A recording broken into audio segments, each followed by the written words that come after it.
happening, everybody? D-Fish Keeper here. Today it's gonna be a crazy day. Right now I've been doing like a lot of research and whatnot, and when I put my hand in the tank sometimes to grab certain corals, I notice that I don't have as much flow in certain areas as others. So I did a little bit of research on that, and I came up with the conclusion that I need to remove some of my rocks and move them around in the tank a little bit. So that's what we're gonna go ahead and do today, as well as try to find out where Louie is. I don't know where he is. I've been looking for him for like the past week. He's been missing. The past week I looked all over the floor. He didn't jump out of the tank apparently, so hopefully when I'm moving the rocks around, he's somewhere in here hiding. He's just chilling and just likes to come out at night, so that's why I don't see him. But anyways, we're gonna investigate that, but let's get to it.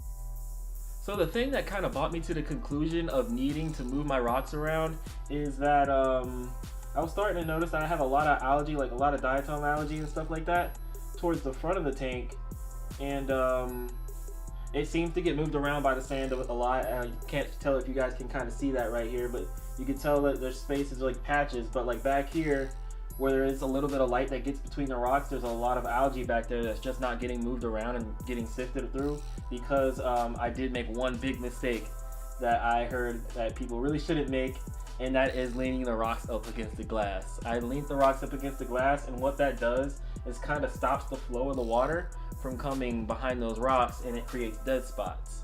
And dead spots are basically spots where like there's little to no flow. So I tested my water, and my water parameters were 440 calcium, which isn't too bad, and then my carbonate, that was about 10, which is on the high side. It's on the real high side. It was about 10, so that's ppm KH 179. That's not too crazy, because I've heard some people keep it around that high, some people keep around like 9, 10. Most people try to keep it around 7 or 8, but anyways, my phosphates were at 0, so that's good, and my nitrates were at 20 ppm. So here are my nitrates right here. They were at 20, so I lined this up. Yeah, it's about 20 or whatever. So that was there. I did my test and everything right there. Here's a little diagram I made for the tank. Here's my drawing. Anyways, the X's mean no flow. The check minuses mean not much flow. Check means it's okay flow, and check plus means it's good flow. Here are the rocks right here, and this is the pump. So the pump shoots out pretty much right through here, and it hits the glass. When it hits the glass, it kind of pushes itself back because it has nowhere else to go. So the flow of the water goes back. But when it goes right here, it's not really getting too far, because it goes behind the tank, and it tries to make it to behind the tank, and it really can't. So it kind of brushes itself up more than likely, or brushes itself down, which I'm seeing that it's not brushing itself down, as I don't have very much sand movement or anything back there. So I have X spots right there, and I also have X spot right here behind this really, really big rock, because there's a little pocket back here, and in that pocket I'm pretty sure a lot of fish food and fish waste and stuff like that, and debris gets sat back there, and it just sits and just creates ammonia and just isn't really good for the tank. So the only real check plus spots I have are in front of my pump. So therefore we're gonna go ahead and move this stuff around, because I do have the 2 new Astrea snails. They've been helping around with the glass and whatnot, and then I have the forgot this snail's name. I think it's like Narcissus snail or whatever. So he's been sifting through the sand, and Louie, he's supposed to be helping with the hermit crab, but I don't know where Louie is. The hermit crab's somewhere in here. But anyways, we're gonna go ahead and move this around. I did want to try to just scoot it forward and keep it the way it is, but I think I'm just gonna move the whole thing around. And what I've been noticing with the coral is like they've been really drawn back, and they haven't been extending. Like they'll have their days where they'll come out and they'll come back in, but now I've been noticing that they've just been in pretty much the whole entire time.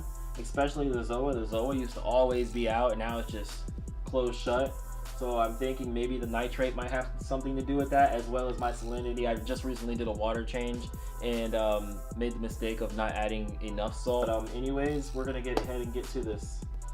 So here's another close-up on how my rock was leaning up against the glass. It really wasn't getting any type of flow back there, so I'm going to go ahead and change it around now. Alright, so first things first, I'm going to go ahead and unplug my pump, because I really do not know exactly how much moving these rocks is going to make a difference in my water right now, and I don't want the sand getting all kicked up in the air and whatnot. So, and it'll make it just a heck of a lot easier. So after I do that, I'm gonna go ahead and move these corals. Don't know where I'm gonna move them actually. Well, yeah, I'll move them over here in this really, really small corner. So here goes the zoas. Move the zoas over there. I should probably be using gloves right now, I know. The Duncan coral right here. I'll move the red dragon over here. So the toadstool was like the first thing to go the second the whole thing with the tank happened. As far as the salinity change and then the nitrate jump. The toadstool was the first thing to go, and I'm starting to see that with these small tanks, you really don't have a lot of wiggle room when it comes to mistakes.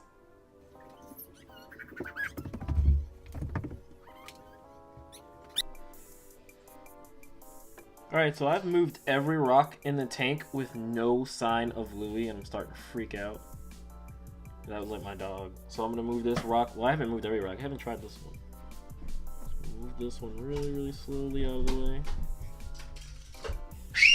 No Louie, bro. No, dude. Where are you? You in these holes? Not even in the holes. Like, what the freak? Dude, he's literally not in here. Ah! MIA, bro. Alright, guys. So I've moved every part of my rock around in this tank and no sign of Louie. Like, what the heck, dude? Like, you just MIA. You can't do that to me, bro. You're not even under this piece of rock. I gotta be really careful so I don't knock that rock over. He's not even under this rock right here. Like, dude. What the hell? Alright, so I guess it's a good rule of thumb to, like, know what you want to do as far as escaping a rock, like, beforehand. Because, like, I got no clue what I'm doing.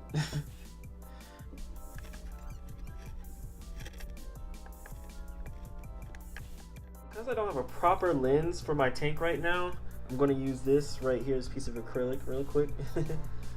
But this is how the tank's looking right now. I'm really, really pleased with the outcome of everything. I think it looks pretty nice. I like the little cave area right here. I also like this right here. Decided to put these zoanthids right here.